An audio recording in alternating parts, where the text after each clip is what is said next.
18 minutes or so, you, I, and these two whiteboards are going to come up with a formula for being super successful in life. But before we embark on this short journey, I need to know from you that this is really of interest to you. That dreaming big, that achieving big, of reaching that pinnacle is something that you really, really want to do in life. So if you do, then I need to hear your yes. Yes. If you have to go that far in life, you need that cutting edge to stand out from the crowd, to bring out the best in you, to showcase who you really are, to bring value to that table, and to create a beautiful life for yourself and memories and moments that you're going to cherish when you're 80 years old. I know it's very far off, but still, it'll happen. So this is how we're going to do it. We're about, what, couple of minutes down in the talk. In the next 6 to 8 minutes, we're going to decipher the simple basic formula for achieving basic success. And if you stay with me for the next 6 to 8 minutes after that, then we're going to find the addendum to that to take it from good to great and wow. But at the end of the day, if it doesn't work in life, don't come back and complain to me, because hello, this is just a formula. Ultimately, you guys have got to go out there in the real world and execute it. Okay? Alright, so let's kick off, and let me start with a question. Okay? How many of you have heard of this quote? Think small and you will achieve big. Okay, I can't see any hand, and of course not, because there is no such thing. You see, if you think small, there is no way that you can achieve big in life. If you want an outstanding life, if you want to do something outstanding in life, you have to be willing to stand out. And that happens by dreaming big, by thinking out of the box. So, how do you do this, right? You have to kind of dream big. Like, for example, let me put this back on you. How many of you have ever had like really crazy big dreams? Like, how many of you wanted to, become a rock star? Or, like Shreya said, oh, I see hands going up already, like the next big actor in Bollywood or Hollywood, right? Or perhaps you see some injustice in the world, or things not going right, and you want to change the world. Hands up. Not many. Great. We have change makers here. Or possibly we have a lot of engineers, budding engineers, right? And technocrats in the room. So ever thought of building the next big tech startup and revolutionizing the space? Okay, popular choice. Right. Now, out of all the people who raised their hands, how many of you have had a follow-up thought to this thought, which goes something on the lines of, nah, that's too silly, it's not going to happen? Yeah? Hands? Yes, exactly. What happens is that we forget one thing. Irrationality is the mother of creativity. And we actually get bogged down by our own bigness of ideas, right? But we have to remember one thing, that the first step to success is actually in not growing up. As we grow up, unfortunately, the ecosystem that we live in tells us to not ask why, but rather learn the how. And that's why when we start growing up, many of us lose the ability to dream big, to be silly, to think out of the box, right? But if you really go back to it, all the people who have done anything big in life have had the balls to dream big and be silly. So where should I start scribbling? Let's start here. If you really want to be successful in life, the first step is preserve, I have often handwriting, you're stupid, like kids are, or you're silly, okay? Because you have to keep the child within you alive to be able to dream big, be silly, and stay stupid. And that is the very first step. But not all of us who dream big actually achieve that dream, correct? In fact, I'll quote my book over here. I've written somewhere that have a dream, sure.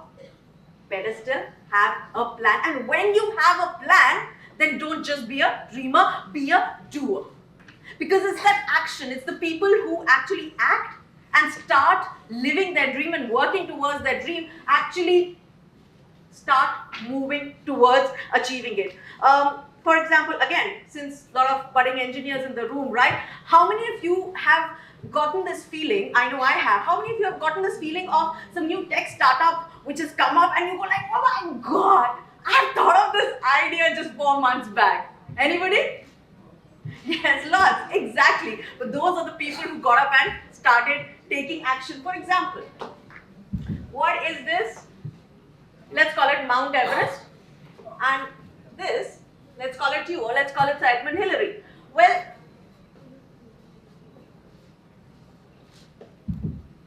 when Sir Edmund Hillary was standing here, he didn't think and get bogged down by the fact that it takes 58,000 steps to reach the summit. He started taking baby steps towards it. He started taking action and not just got bogged down. So don't just look at the top step, right? Look at the next step. So if you want to achieve in life, you have to start taking action and start moving towards it. Essentially, if this is your stupid, this is the subset that you need to be in, right? Because a lot of us are dreamers, but only some of us are actually doers. And this is where you need to be if you want to start achieving anything which is of stupendous success in life. So we all have dreams. Many of us actually take action also in trying to achieve them. But have you noticed one thing? That many a time in life, we don't reach the end. We give up.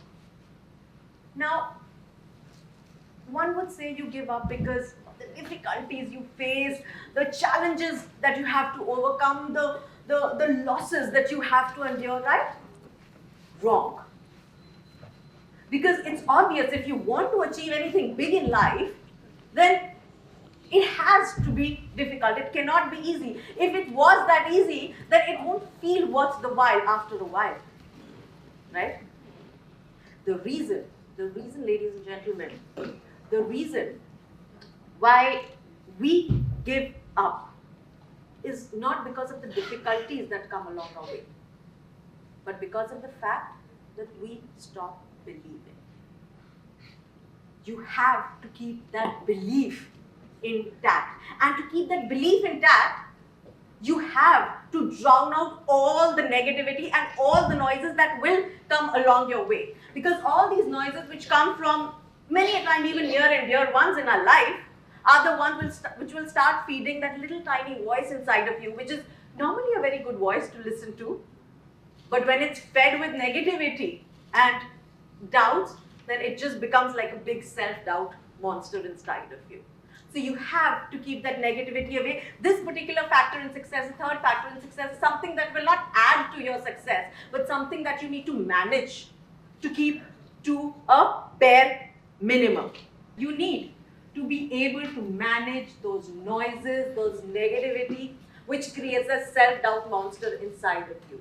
This, ladies and gentlemen, is the basic, actually, from my life experience and also the experience of studying lots of people who we think of when it comes to success. Because, well, I didn't do it by choice. It was part of my job, unfortunately, because, you know, when you're a writer, you have to become a reader first, right?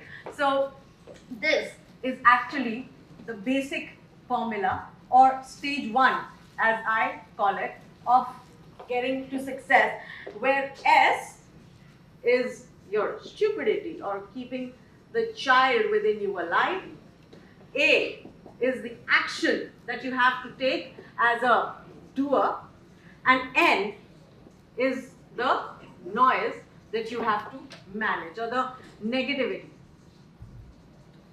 This is the starting point. This is what I call the necessary condition, the toil that you have to put in, and this is the sufficient condition, which is your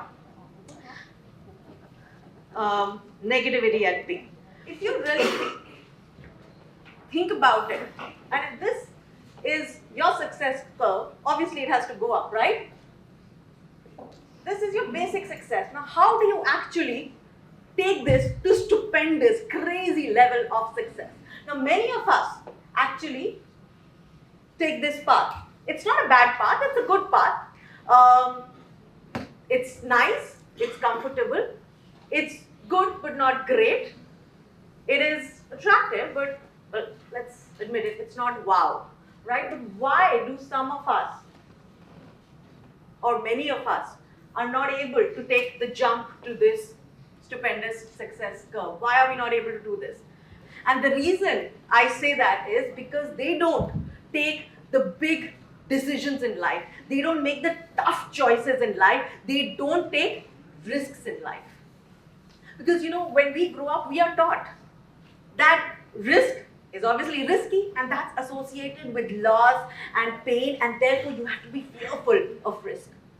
But what I've learned from my life and the life of many others is that the biggest risk in life is to not take one of them. Because then you risk living a mediocre life.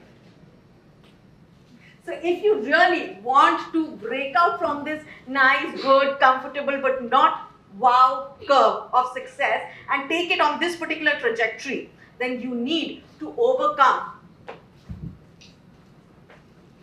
fear. Now, this fear is not like a normal factor. It's the factor which can, if by managing fear, by overcoming fear, you can actually take your success curve to the next level. This is something, because fear at the end of the day is what holds you back from glory. Again, a quote from my book. Once a salesperson, always a salesperson.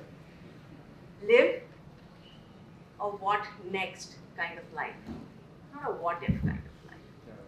Have no regrets. Go for it. What will happen? You'll fall, you'll bleed. Big deal. You'll get up. At least you know that you're on the path of greatness. Right? Honestly, I don't know how successful all of you sitting here in the hall are going to be in life. How much you're going to succeed in your dreams. Hey, I don't have a crystal ball, okay? I can't even predict my own future. What will I predict your future, right?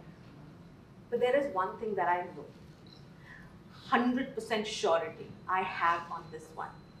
And that is that you will fall. At some point in life, or at many points in life, you will fall, and you'll fall hard, and it'll hurt, and you'll cry, and you'll bleed, right? How you bounce back from that will define your future. Because at the end of the day, falling is not equal to failing. And remember this I've learned the hard way. This is what will define your success. That is what we call mindset. And this mindset is the thing which will not just take your trajectory here, but can actually exponentially change your probability and your position of success in life. The first three factors that we said for success were this. What was it? Can anybody help me? S plus A? Brilliant. Right? F for the fear, right? And this is something which, if you don't manage, can completely eat up this basic success that you get, right? And then raised exponentially the power of M, which is your mindset. This can completely change the game. If you notice, I had said in the beginning, there are three factors for basic success and three which can change the game for you. We still have only 5. What is the 6th one? Well, the 6th one is interesting, ladies and gentlemen, because the 6th one is actually not really a factor, but this is something that can negate this entire formula. Have you ever met people who you think are successful in life or who have everything in life and yet they're not happy?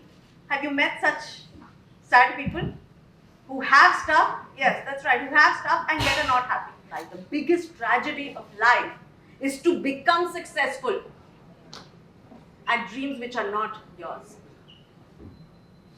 I also have fallen a zillion times, just like, well, whose name can I take? Steve Jobs. He was kicked out of his own company. I too fell. One day I woke up, I was 40 years old, I was penniless in the bank, I had given up my entire jet-setting corporate career, I had shut down my entrepreneurial venture, my bank account had gone down to a zero, something that I had saved up for 15 years of hard work, right? I had a broken marriage behind me, and by the way, I still haven't got around to doing all the right stuff like making babies, and yet, people call me successful, right? And give lovely introductions and call me on a TEDx stage. Thank you so much, by the way.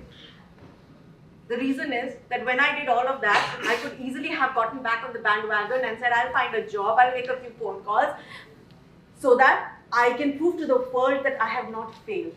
But I didn't do that. I was honest to myself and to people around me that, hey, I'm lost in life and I need to figure out what I want to do next. Which I did. I found my purpose in life, and that purpose is actually in helping other people find their G-spot in life, right? This self-awareness of finding your purpose in life, this is really a binary game. It's either 0 or 1. You're either there or you're not. You're either true to yourself or you are living a lie. And that is why this purpose or this self-awareness is something that can either keep all this hard work intact, or it can just, in spite of getting all that success, take you to a point which is absolutely meaningless. So ladies and gentlemen, this is all that I have to share with you today. I wish all of you the very best, and I hope to see you at the top of that pinnacle of hard work.